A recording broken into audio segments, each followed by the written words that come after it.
Прывітанне, гэта Дмітрый Гурневіч і Пік Свабоды. Мы падсумоўваем галоўныя тэмы тыдня.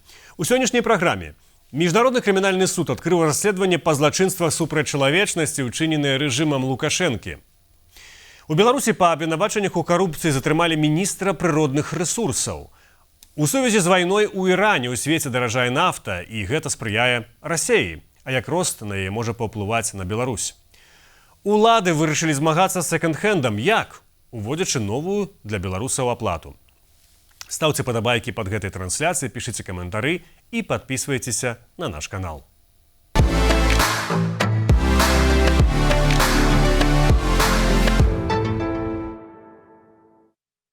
Да першай тэмы. Міжнародны крымінальны суд у Газе пасля папярэдняй праверкі вырашыў адкрыць расследаванне сітуацыі, звязанай з Беларуссю. Пракуратура суда бачыць падставы меркаваць, што ўлады Беларусі здзейснілі злачынствы, якія падпадаюць пад юрысдыкцыю МКС. Гаворка ідзе перадусім пра злачынствы супраць чалавечнасці, у тым ліку дэпартацыю і пераслед па палітычных матывах. Гэтае расследаванне моцна лабіяваў Павел Латушка. Падчас адной сустрэчы ў Газе ён сказаў, што створаная ў краіне атмасфера страху, тэрору і пераследу прымусіла каля 300 000 беларусаў пакінуць радзіму. Гэта значыць, што кожны 30-ты жыхар пакінуў Беларусь. Усіх іх мы лічым ахвярамі злачынства дэпартацыі, злачынства супраць чалавецтва, сказаў тады Латушка. Пра дэталі справы кіраўнік Народнага антыкрызіснага ўправлення і прадстаўнік аб'яднанага пераходнага кабінета па транзіцыі ўлады расказвае ў нашым эфіры. 12 сакавіка Офіс прокурора Міжнароднага крымінальнага суда абвясціў пра пачатак расследавання беларускай сітуацыі пасля таго, як прыйшоў да высновы аб наяўнасці разумных падстаў меркаваць, што злачынствы супраць чалавечнасці, дэпартацыя і пераслед маглі быць учынены прадстаўнікамі ўлады ў Беларусі, прынамсі часткова на тэрыторыі Літвы. Падставай для пачатку працэдуры стаў адпаведны зварот Літвы, пададзены ў офіс прокурора Міжнароднага крымінальнага суда 30 верасня 2024 года. У чым сутнасць рашэння? У сваёй заяве офіс прокурора заключыў, што беларускія ўлады стварылі атмасферу прымусу, якая прымусіла з'ехаць як рэальных, так і меркаваных праціўнікаў урада Беларусі. Паводле ацэнкі офіса прокурора, гэтыя гвалтоўныя дзеянні з'яўляюцца часткай дзяржаўнай палітыкі беларускіх уладаў.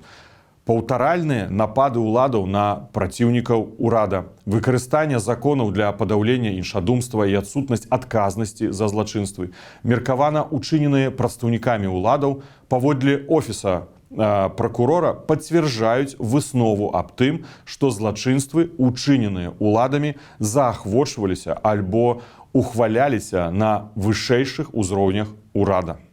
На гэтай падставе офіс прокурора заключыў, што ёсць разумныя падставы меркаваць, што прадстаўнікі беларускіх уладаў учынілі злачынствы супраць чалавечнасці ў выглядзе дэпартацыі, а таксама ў выглядзе пераследу. Што азначае пераход да стадыі расследавання? На этапе расследавання офіс прокурора Міжнароднага крымінальнага суда збірае і аналізуе доказы, вызначае асоб, якія нясуць найбольшую адказнасць за меркаваныя злачынствы, фактычна фарміруючы справы ў дачыненні да канкрэтных асоб. Напрыклад, справа грамадзяніна Лукашэнкі. І ацэньвае, ці дасягнуты прававы парог для звароту з хадайніцтвам да палаты папярэдняга вядзення расследавання Міжнароднага крымінальнага суда аб выдачы ордэраў на арышт або позваў аб'яўцы ў суд. Мы выказваем удзячнасць ураду Літвы, які перадаў сітуацыю з дадзенымі злачынствамі на разгляд офіса прокурора і дзякуючы якому сённяшняе рашэнне стала магчымым. У 2023 годзе Народнае антыкрызіснае ўпраўленне звярнулася з просьбай да Міністэрства юстыцыі Літвы аб рэалізацыі працэдуры па артыкуле 14 Рымскага статута. Роўна праз год, у верасні 2024 года, урад Літвы перадаў беларускую сітуацыю ў офіс прокурора Міжнароднага крымінальнага суда. Сёння вельмі важна, каб і іншыя краіны паследавалі за прыкладам урада Літвы, даўшы беларускім ахвярам злачынстваў супраць чалавечнасці роўныя магчымасці на справядлівасць. Дадзенае рашэнне офіса прокурора сведчыць аб адсутнасці юрыдычных перашкод для далучэння да рэферала Літвы іншымі краінамі, членамі Міжнароднага крымінальнага суда. Гэта быў Павел Латушка. Паколькі Беларусь не з'яўляецца удзельніцай Рымскага статута, суд можа займацца толькі тымі выпадкамі, дзе частка злачынстваў адбылася на тэрыторыі краіны-удзельніцы, у дадзеным выпадку Літвы. Патлумачыць кантэкст гэтай справы і значэнне для рэжыму Лукашэнкі мы папрасілі палітычнага аглядальніка Радыё Свабода Валера Карбалевіча. Ну, найперш, гэта павялічвае міжнародную таксічнасць рэжыма Лукашэнкі. Цяпер спадзяванні на тое, што можна размарозіць адносіны з дэмакратычнымі краінамі, рэзка памяншаюцца. Больш за тое, і шмат якія краіны поўдня будуць з асцярожнасцю ставіцца да камунікацыі, да кантактаў не толькі з Лукашэнкам, але і з іншымі беларускімі чыноўнікамі. Таму што калі расследаванне ўжо пачалося, то хутчэй за ўсё можна прагназаваць, што яно закончыцца тым, што крымінальны суд выдасць ордэр на арышт чыноўнікаў, якія датычны да тых правапарушэнняў і, магчыма, і адносна Александра Лукашэнкі. Нагадаю, што гэты суд у Гаазе выдаў ордэр на арышт Владзіміра Пуціна. Таму гэта парушае тыя планы, якія мае афіцыйны Менск адносна выхаду з міжнароднай ізаляцыі з дапамогай Злучаных Штатаў Амерыкі, з дапамогай таго перамоўнага працэсу, які ўжо ідзе нейкі час з Злучанымі Штатамі. І можна меркаваць, што тыя надзеі, якія ўскладаў Александр Лукашенко на Раду міру, якую стварыў Дональд Трамп, таксама не моцна памогуць яму ў гэтай цяпер новай сітуацыі. Але ёсць чыннікі, якія, можна сказаць, спрыяюць Лукашенку. Па-першае, гэта тое, што міжнародныя інстытуты ўсё больш страчваюць свой аўтарытэт, свой уплыў, сваю рэпутацыю, скажем, і Арганізацыя Аб'яднаных Нацый, і Сусветная гандлёвая арганізацыя, паралізаваная з-за тых тарыфных войнаў, якія зараз адбываюцца, і іншыя арганізацыі. І, дарэчы, гэта тычыцца і міжнароднага крымінальнага суду. Варта адзначыць, што Злучаныя Штаты таксама не з'яўляюцца чальцом, удзельнікам гэтай арганізацыі. Больш за тое, ЗША ўвяла санкцыі супраць міжнароднага крымінальнага суду за тое, што ён пачаў пераследаваць некаторых грамадзян ЗША і Ізраіля. Другі момант – гэта тое, што міжнароднае права цяпер, скажем, разбураецца, дэвальвуецца.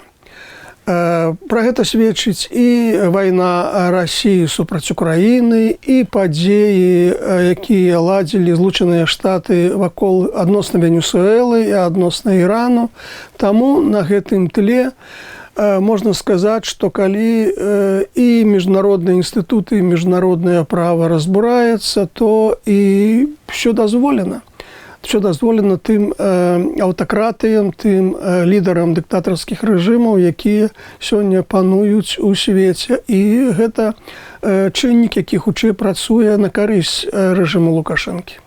Гэта быў Валер Карбалевіч, палітычны аглядальнік Радыё Свабода. Дарэчы, арганізацыя «Рэпартэры без межаў» вітала рашэнне міжнароднага крымінальнага суда пачаць расследаванне злачынстваў супраць чалавечнасці, учыненых рэжымам Лукашэнкі, і заклікала уключыць у яго сістэматычны пераслед журналістаў.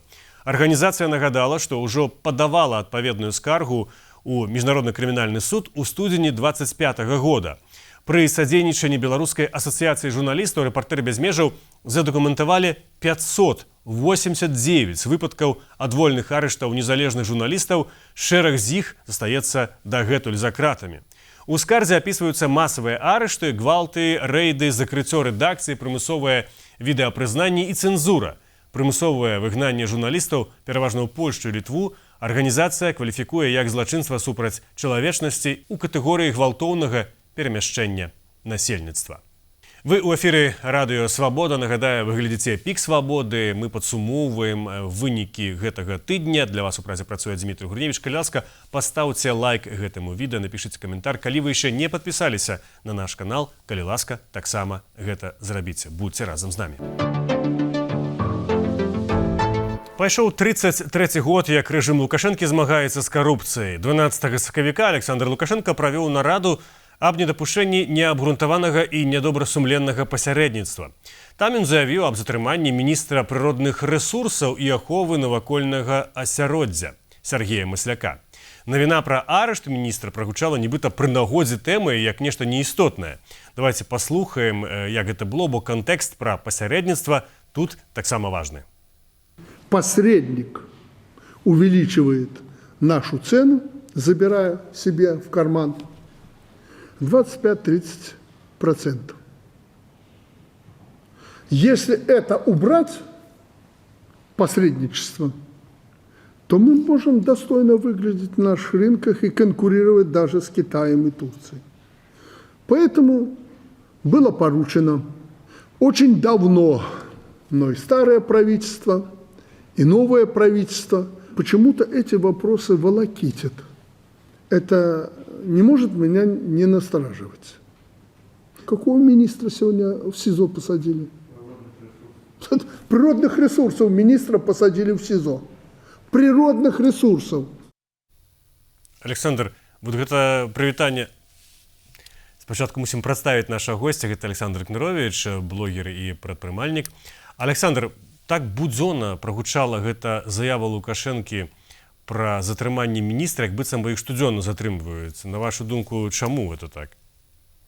Ну, таму што гэта сапраўды звычайная справа ў беларускай рэчаіснасці, таму што беларуская сістэма пабудавана как вельмі карупцыйная сістэма, і тое, што затрымалі наступнага, будь то міністра ці кіраўніка выканкама, ці некага супрацоўніка адміністрацыі прэзідэнта, не з'яўляецца навіной, таму што гэта наша штодзённасць такая, штодзённасць. І, канешне, Лукашенко разумее, што гэта так, і таму вось не прыдае такога вялікага значэння гэтаму факту. Але, на вашу думку, гэта сапраўды барацьба з карупцыяй, вось гэты арышт нават, ці гэта некая барацьба элітаў і, магчыма, выхавання Лукашэнкі, проста такі спосаб выхавання? Я ўпэўнены, што на кожнага беларускага чыноўніка высокага ўзроўня ёсць такая шэрая тэчачка ў КДБ. Я больш у гэтым упэўнены, пабываўшы ў СІЗА КДБ і паназіраўшы, як людзі пішуць... Дарэчы, па абвінавачанню карупцыі вы там былі. Ну, так, яны пішуць ці праўду, ці даносы. І гэтых папачак шмат на кожнага з міністраў, якія сёння ёсць у сістэме Лукашэнка. І пытанне толькі ў тым, якой час будзе дастана гэта шэрая тэчачка і пойдзе ў ход, і зноў Лукашенко будзе абырацца. Ну як так, наступны міністр, што ж вы робіце? Тут праблема ў тым, канешне, што ён сам стварыў гэтую сістэму і, канешне, прызначаючы людзей на пасады, якіх яны маюць магчымасць распараджацца мільёнамі, дзесяткамі мільёнамі, сотнямі мільёнаў долараў і прапануючы ім за гэта вельмі невялікі заробак, вельмі такія шкодныя умовы існавання і сякеру, якая кожны дзень вісіць у іх над галавамі, ён не можа дамагчыся нічога іншага, как таго, што яны будуць красць. І крадуць усе. Беларусь з пункту гледжання рэйтынгаў карупцыі знаходіцца ў апошняй чвэрці гэтых рэйтынгаў, і нас апярэджваюць толькі такія краіны, як Зімбабве ці Іран, вельмі карупцыйная краіна. Таму гэта норма ніякага дачынення да сапраўднай барацьбы з карупцыяй гэта не мае, таму што першы крок на пуці, на шляху барацьбы з карупцыяй была бы такая празрыстасць прыняцця рашэнняў, ведаеце, калі і, канешне, выбарчыя дэмакраты. Калі ў цябе міністраў прызначае тая партыя, якая перамагла на сапраўдных выбарах, то потым гэтыя міністры вельмі так сур'ёзна думаюць аб тым, што будзе на наступных выбарах. І таму самая сістэма выбарнай дэмакратыі гэта ўжэ вялікі крок быў бы насупраць карупцыі. Можна нагадаць яшчэ шмат тых крокаў, якія не робіць сёння Лукашенко, не робіць рэжым. І вось гэты сілавы ціск і пасадкі ў СІЗО гэта апошняе і найменш уплывовае, што можна зрабіць на шляху барацьбы з карупцыяй.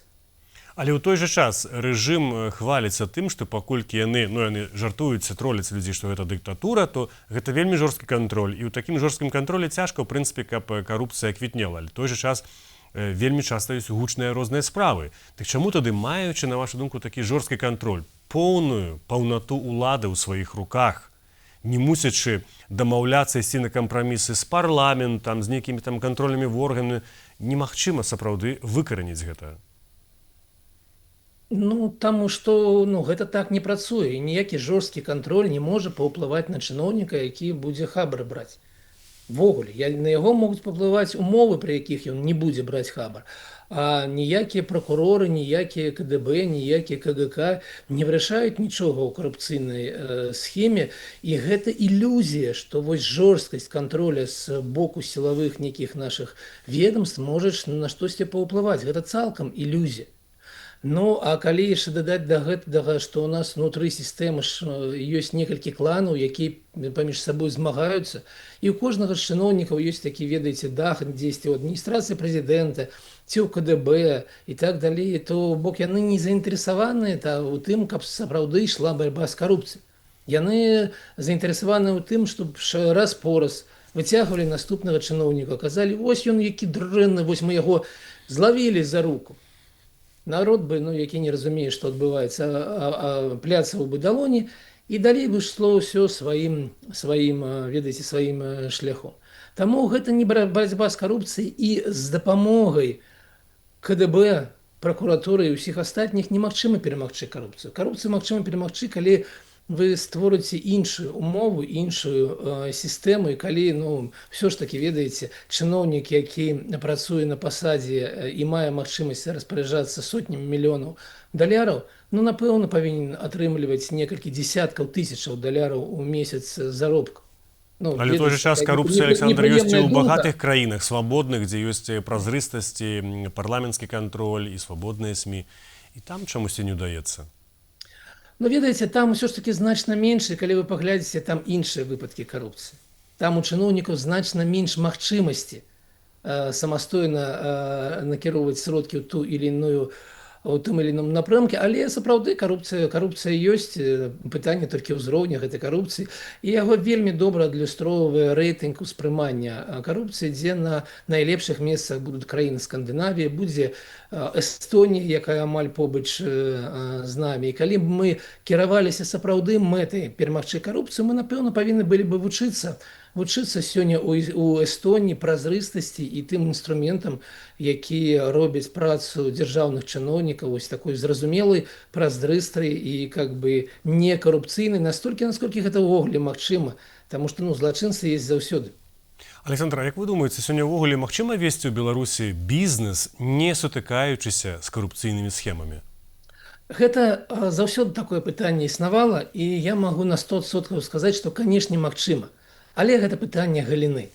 Таму што калі ты займаешся прыватным бізнесам, які прадае прадукцыю ці паслугі нейкія непасрэдна спажыўцу, то ты сустракаешся з карупцыяй толькі ў выглядзе такім, ведаеце, мясцовага ісполкома, які што-то просіць на нейкія мэты, мясцовага пажарнага надзора, ці мясцовай санстанцыі. Гэта такая карупцыя вельмі малога ўзроўня, і яе амаль магчыма пазбегаць. Амаль магчым.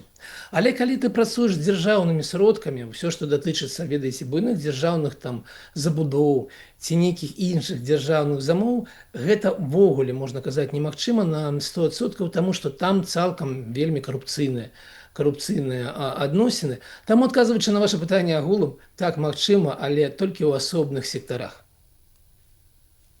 А тады ў якіх сектарах беларускай эканомікі, на вашу думку, гэтая карупцыя найбольш верагодная? Гэта нейкія дзяржаўныя закупкі, гэта будаўніцтва, нейкія сыравінная галіна? Канешне, калі вы паглядзіце на таго, каго ў нас затрымліваеце, вы зможаце адказаць сабе на гэтае пытанне. Канешне, тое, што датычыцца, напрыклад, буйных нафтаперапрацоўчых заводах. Там заўсёды будуць карупцыйныя плыні. Тое, што датычыцца МАЗа, трактарнага і ўсіх астатніх старых дзяржаўных прадпрыемстваў. Атлант таго ж самага, Белшына, БМЗ.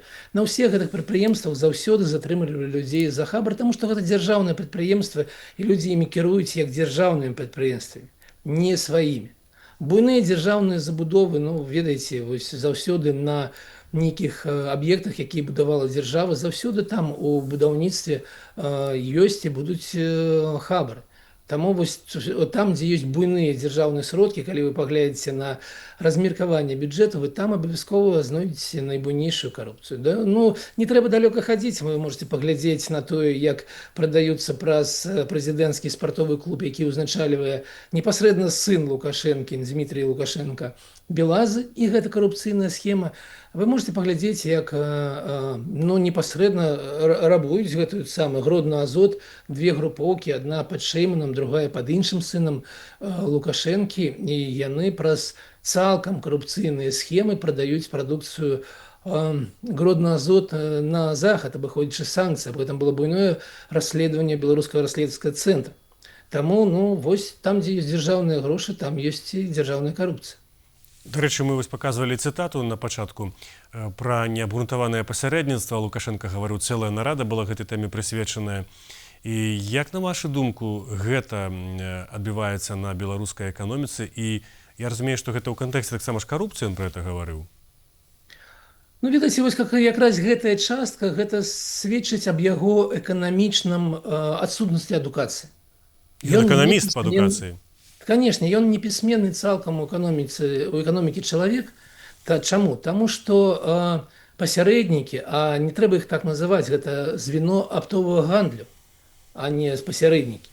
Яны непасрэдная частка і беларускай, і ўвогуле любой іншай эканомікі.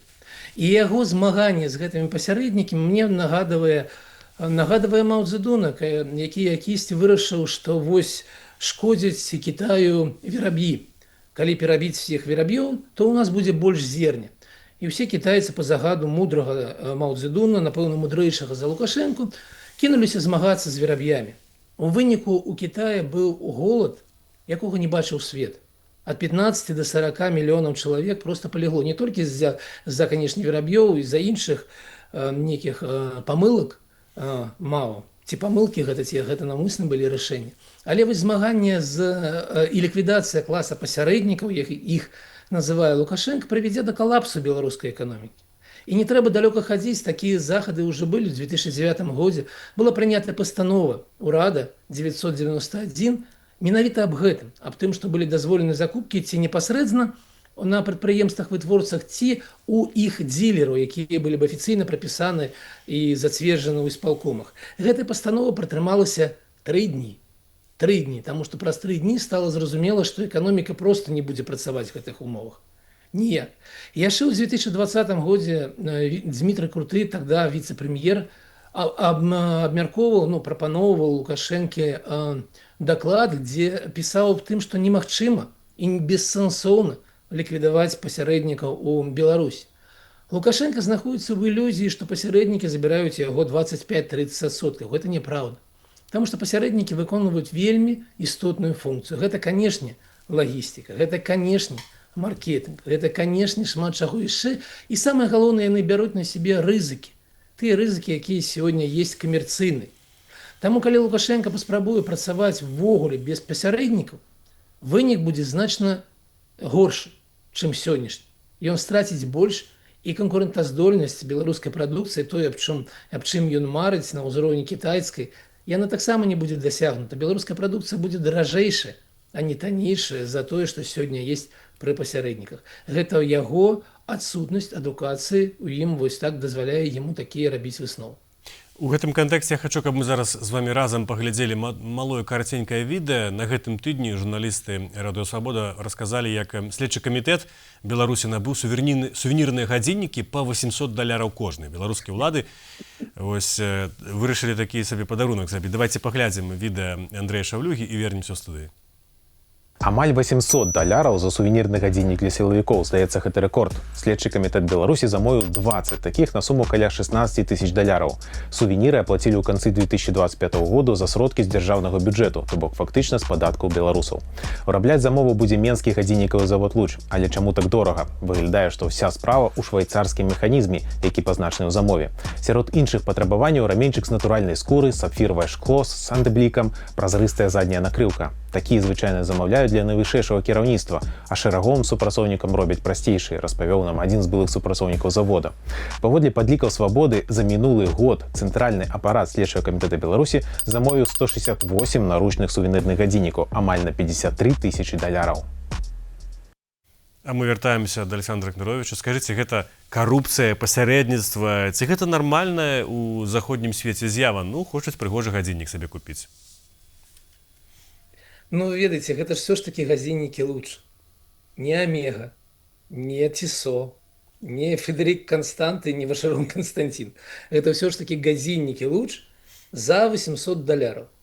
І у якіх, ну, менавіта ад беларускага бренда «Луч», ну, мы чулі, што гэта там швейцарскі механізм, сапфіровае шкло і нешта яшчэ. То бок удзел самога «Луча» ў гэтым вельмі невялікі. Таму гэта, ведаеце, ці гэта карупцыя? Ну не, канешне, завод не заробіць на гэтым шмат грошай, і таму наўрад ці нехта атрымаў хабар з вось гэта 800 доляраў па 200 доляраў за кожны гадзіннік. Хаця я таксама не выключаю такую магчымасць, але гэта было бы вельмі дробнае хабарніцтва для следчага камітэта. Ведаеце, хутчэй гэта такая спроба паказаць, хто ў хаце гаспадар. Вот следчы камітэт адчувае сябе гаспадарамі, і у гаспадароў павінна быць некая адзнака, некае адрозненне сябе ад іншых. І вось гэта такая спроба паказаць свой статус, што ў краіне ўсё ж такі яны, ну яшчэ, канешне, КДБ, што яны кіруюць у краіне, а не прадпрымальнікі, ці звычайныя людзі, ці нейкія дзеячы культуры, ці навукоўцы і так далей. Гэта вось такая спроба, але, канешне, яна вельмі дзіўная. Чаму? Таму што, ну, ведаеце, гадзіннікі Тисо з швейцарскім механізмам пачынаюцца ад 200 евро. Ні сапфіровае шкло, ні шкура, ну, ні вось гэты рамень з натуральнай шкуры не з'яўляецца сёння дарагімі. Як «Луч» змог зрабіць цану 800 долараў, я, ну, толькі таксама магу толькі пляцаць далоні, што яны, канешне, вялікія малайцы. Мне падаецца, што ўсё ж такі замовіць такую самы гадзіннік, але ў сапраўднай небуйной швейцарскай фірмы з нанесеннем лагатыпу следчага камітэта, ну, было бы ў 4 разы, канешне, танней. Таму, канешне, я віншую следчы камітэт, але мне здаецца, гэта праява глупства, а не карупцыі. Так, мы зараз скончылі гаварыць пра карупцыю, але пагаворым пра грошы і пераходзім зараз да іншай тэмы. Злучаныя Штаты скасавалі санкцыі на расійскую нафту, але гэта выключэнне. Гаворка ідзе пра рашэнне адміністрацыі прэзідэнта Дональда Трампа, якая выдала новую ліцэнзію, што дазваляе краінам часова набываць пэўныя расійскія нафтапрадукты. Міністр фінансаў США Скотт Бесент патлумачыў, што гэта вузкаспецыялізаваная кароткачасовая мера датычна толькі той нафты, што ўжо знаходзіцца ў моры і не надасць значнай фінансавай выгады расійскаму ўраду. Усё гэта робіцца таму, што з прычыны вайны на Блізкім Усходзе цэны за тыдзень падскочылі да самага высокага ўзроўню з 22 года. Цэны на нафту маркі Brent падвысіліся да 120 доляраў за барэль. І ад гэтага атрымлівае выгаду таксама Расія, бо рост цаны і азначае павелічэнне экспартнай выручкі для Расіі. Дзеянне ліцэнзіі США распаўсюджваецца толькі на расійскую сырую нафту або нафтапрадукты, загружаныя на караблі да 12 сакавіка, а ліцэнзія дазваляе гэтыя пастаўкі да 11 красавіка. Мы вяртаемся да размовы з Александром Кныровічам. Дзякуй, Александр, што вы з намі. Александр, скажыце, як увогуле патлумачыце, як такое ў прынцыпе магчыма для людзей, которые, магчыма, не разбіраюцца ў эканоміцы? Добра, пачалася там вайна ці канфлікт, як гэта назваць, бомбяць Злучаныя Штаты, Ізраіль, іранскія аб'екты. А пры чым тут цана на нафту? Чаму яна адразу вырасла? Трэба адзначыць, што, канешне, Іран не ўплывае на рынок нафты непасрэдна. У яго буйныя залежы, там каля 8% сусветных, але з-за санкцый ён прадае, яго доля на сусветным рынку толькі 1%, і можна было бы гэтага не заўважаць, як і мы не заўважылі гэтага ў выпадку Венесуэлы, калі б не адно вялікае але. Побач з Іранам ёсць так званы Армузская протока, Армузскі праліў.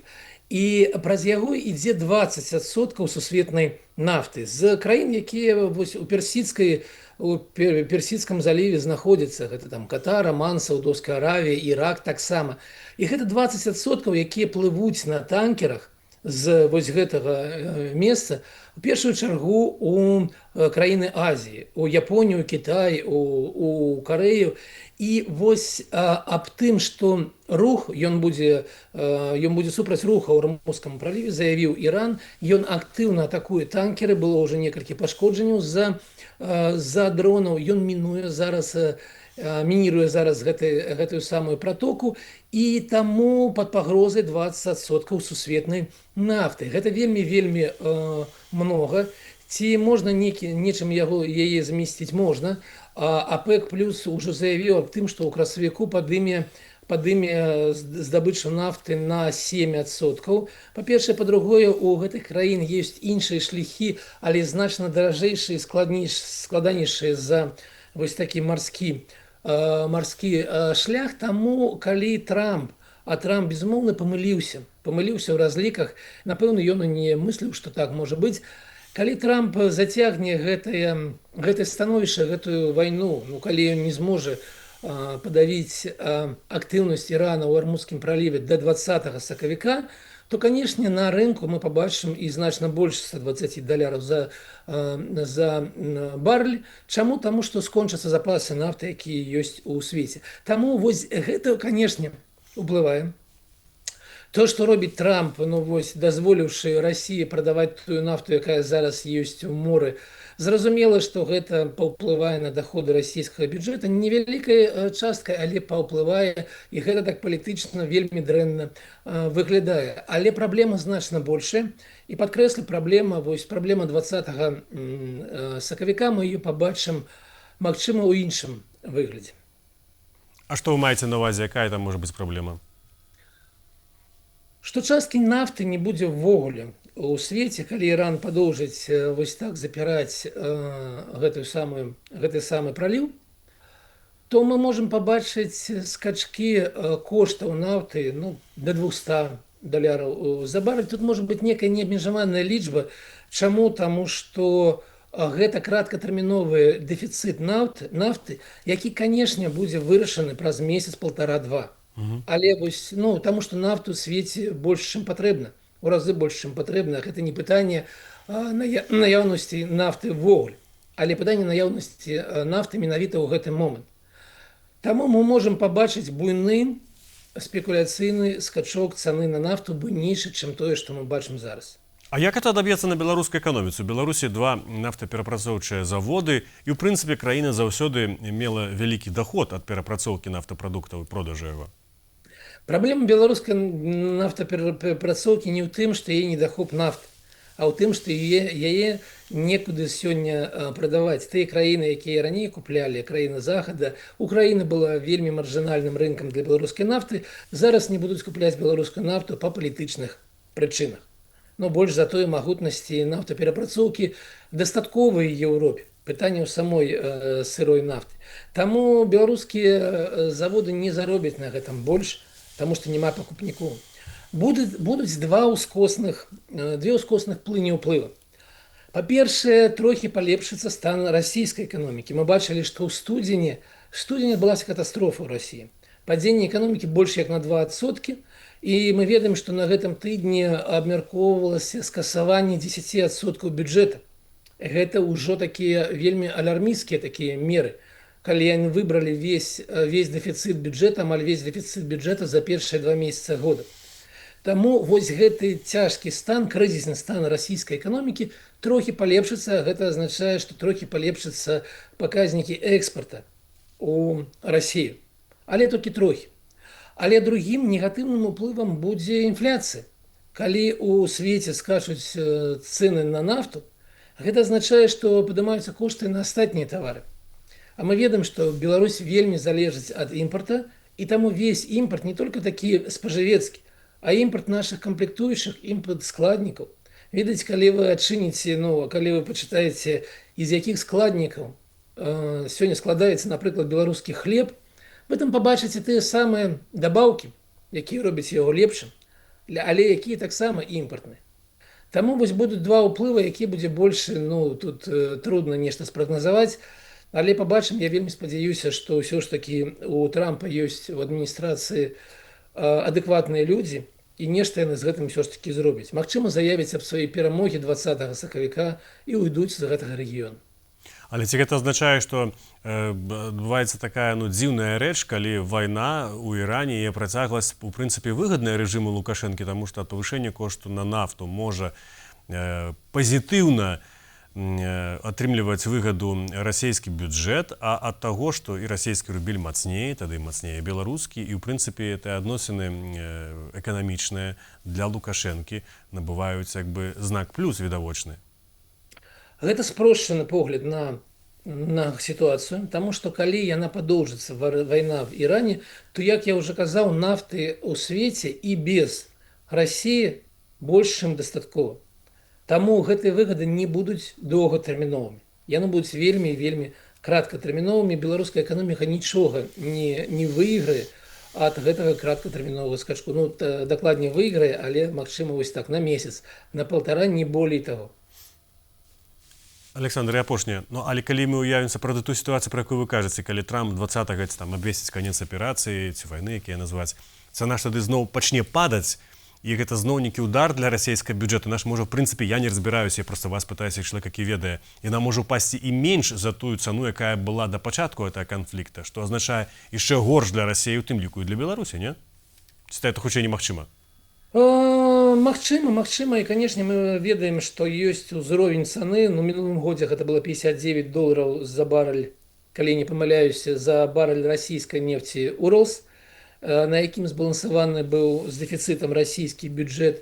І, канешне, калі зараз будзе вось такі скачок здабычы нафты, а вайна спыніцца і зноў армузскі праліў будзе адчынены, то, канешне, будзе больш нафты, чым патрэбна ў свеце. І, канешне, гэта можа яшчэ трохі абнізіць кошты на нафту. І, канешне, ввогуле, ведаеце, гэта сапраўдна тое, што можа паўплываць на Расію. Мы бачым буйныя праблемы ў эканоміцы Расіі, і ўвогуле падзенне цаны на нафту, яно моцна ўплывае на магчымасць Расіі прадаўжаць першую чаргу вайну, падоўжваць вайну.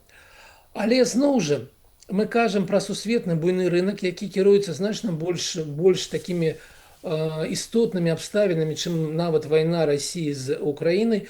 І пытанне, ці будзе Трамп доўга намагацца зрабіць больно расійскай эканомікі менавіта праз нафту і газ. Гэта яго выключна вырашэнне, і мы не ведаем, што з гэтым будзе. Мы бачылі ў мінулым паўгоддзі, як ён гэта зрабіў, яго гэта атрымалася. Ці будзе ён далей на гэтым шляху, мне неведама, але і тое, што вы сказалі, што адмоўны ўплыў таксама магчымы. І самае-самае на завяршэнне кароткае. Вот вы згадалі пра тое, што ў Беларусі гэту перапрацоўку мала хто ўжо набывае нафтапрадукты, таму што санкцыі адмаўляюцца этой дзяржавы заходняй. А куды ўсё гэта ідзе? Ну, ўсё ж такі два заводы працуюць, яны магутныя. Ведаеце, гэта вялікае пытанне беларускай эканоміцы, куды ж ідзе гэтая нафта. Таму што сітуацыя выглядае так. У нас агульныя магчымасці 24 мільёна тонн за год перапрацоўкі. І ў найлепшыя часы у нас было 22-23 мільёны. Яны былі амаль загружаны на 100%. Унутраная патрэба на беларускам рынку 8-9 мільёнаў. Гэта тое, што мы бярэм самі. Гэта і прадпрыемства, гэта і сельская гаспадарка, гэта і спажыўцы вось такія асобныя на сваіх асобных машынах. А вось паміж 8 мільёнамі і 22 заўсёды знаходзіцца тая рыска, якая азначае экспарт беларускага паліва. Найменшая была 12, кудысьці мы прадавалі 3 мільёны. Зараз яна на ўзроўні 16, мы кудысьці прадаем 8 мільёнаў. Куды яны ідуць? Яны дакладна ідуць праз Расію. І дакладна расійскія гандляры ведаюць, куды ідзе гэтая нафта. Яна не ідзе ці ў Украіну, ці ў Еўропу, але адказ на пытанне, куды яна ўсё ж такі ідзе, пакуль невядома. Дзякуй вялікі, Александр. Я нагадаю нашым гледачам, што сёння маім госцем быў блогер і прадпрымальнік Александр Кныровіч. Дзякуй. А мы працягваем наше выданне. Вы глядзіце «Пік свабоды», з вами Дмітрый Гурневіч. Нагадаю, мы падводзім вынікі тыдня. На гэтым тыдні яны збольшага эканамічныя. Беларускія ўлады пачалі адкрытую вайну з крамамі «Секонд-хенд». Галоўны ініцыятар – дзяржаўны канцэрн «Беллегпрам», які сам робіць вопратку. Цяпер крамы секонд-хенду вырашылі абкласці нібыта экалагічнымі пошлінамі. С 1 красавіка ўводзіцца утылізацыйны збор. Такую меру ініцыявала Міністэрства жыллёвай гаспадаркі. Нібыта гэтае адзенне, якое было ва ўжытку і прыехала ў Беларусь пасля набыцця і выкарыстання, трэба неяк утылізаваць. А за гэта, па ідэі аўтараў гэтых зменаў, мусяць заплаціць тыя, хто прывёз гэтае адзенне, то бок імпартэры-прадаўцы. Расцэнкі такія. За 1 тону вопраткі яны мусяць заплаціць 70-720 рублёў. За 1 тону абутку 180 рублёў. Пракаментаваць новаўвядзенне мы папрасілі Алісу Рыжычэнку, прадстаўніцу аб'яднанага пераходнага кабінету ў эканамічных пытаннях. Проблема в том, что тот утилизационный сбор, который навешивают на секонд-хенд сейчас, он будет уплачиваться прямо на границе, то есть это фактически налог на импорт сейчас будет действовать для того, чтобы ограничить ввоз секонд-хенда и сделать его более дорогим для белорусов. Потому что на сегодняшний день мы наблюдаем, что доля секонд-хенда в Беларуси вот в рознице, да, текстильными изделиями достаточно сильно растет, даже учитывая все ограничения, которые были, да, и там определенные волны закрытия секонд-хенда в Беларуси. Но и это в первую очередь связано не с тем же, что это какая-то, знаете, нишевая отрасль, нишевая категория, а это связано с социальными возможностями, да, то есть это такой фактически социальный механизм выживания белорусов, когда они могут купить себе вещи в секонд-хенде, которые представлены более широким ассортиментом, разными фирмами, иногда лучше качеством, чем тот же Белэлекпром. Ну и самое главное, это более дешевые цены. Особенно это касается одежды для подростков, одежды для пенсионеров, когда они не могут себе позволить пойти в белорусский какой-то универмаг, торговый дом и купить себе белорусскую одежду производства Белэлекпрома, потому что она стоит как крыло самолета, да, для пенсионера любого. Там сапоги за 200 или 250 рублей – это больше 1/4 части пенсии для пенсионера. И купить их или купить какие-то там сапоги в секонд-хенде или там брюки или майку намного легче для бюджета пожилых людей и малоимущих людей в Беларуси. Мы знаем по статистике, что у нас половина населения Беларуси имеет в распоряжении не более 2000 белорусских рублей. Праблема, паводле Алісы Рыжычэнкі, не ў тым, што секонд-хенд пераходзіць дарогу Беллегпраму. Праблема ў тым, што беларуская дзяржаўная кампанія не ў стане канкураваць на свабодным рынку. Беллегпрам прадукуе неканкурэнтна здольную прадукцыю, на думку Рыжычэнкі. Дорага, не заўсёды якасна, вельмі вузкім асартыментам, і немногія беларусы могуць сабе гэта дазволіць. І гэта ўсё адаб'ецца на беларусах, лічыць Аліса Рыжычэнка. Повлияет ли это на Белэлекпром?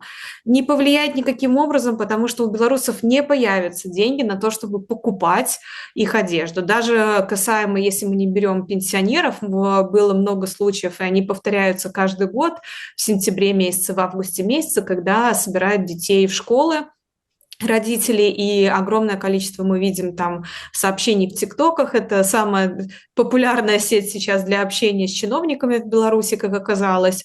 И мы видим огромное количество сообщений, когда мамы просто пишут о том, что на школьную форму для первоклашки приходится тратить там по 400, по 500 рублей, и то это там на полгода, пока он не вырос. Но не каждая семья может себе это позволить, и каждый год принуждают школы там, покупать тот или иной элемент производства Белэлекпрома как в качестве обязательного элемента школьной формы. И это же все свидетельствует о том, что проблемы предприятия, проблемы неэффективного управления в стране государственными предприятиями перекладывают на кошельки простых белорусов, которые и так платят достаточно в виде всяких НДСов и других налогов, за счет которых фактически получают зарплаты чиновники, которые придумывают вот эти законы. У Беларусі існуе экалагічны падатак, утылізацыйны збор за ўвоз транспартных сродкаў, існуе утылізацыйны збор для вытворцаў упакоўкі, шынаў, акумулятараў, утылізацыйны збор на сельскагаспадарчую і будаўнічую тэхніку. Усё гэта нібыта мусіць абараняць экалогію, а грошы ад гэтых збораў ісці на фінансаванне перапрацоўкі адыходаў і іншыя экалагічныя мерапрыемствы. Тое ж і з гэтым зборам ад секонд-хенда, але Аліса Рыжычэнка тлумачыць тут невялікую нестыкоўку. Но в реальности если мы посмотрим на то, что такое second-hand, это как раз-таки есть круговое использование, да, circular economy. И это главный принцип цикличной экономики в Европейском Союзе, который как раз-таки предусматривает механизмы для того, чтобы сократить количество текстильных отходов, да, и различных выбросов в процессе сжигания этих отходов и переработки. То есть когда вещам дается вторая жизнь, да, люди их покупают и носят, эти вещи не сжигаются, не идут в утиль, а как раз-таки используются в последующем. Поэтому вот продажа и использование секонд-хенда, оно больше, да, говорит про экологию. То, что говорят чиновники, что часть из этих вещей идут сразу в утилизацию, да, они непригодны для ношения.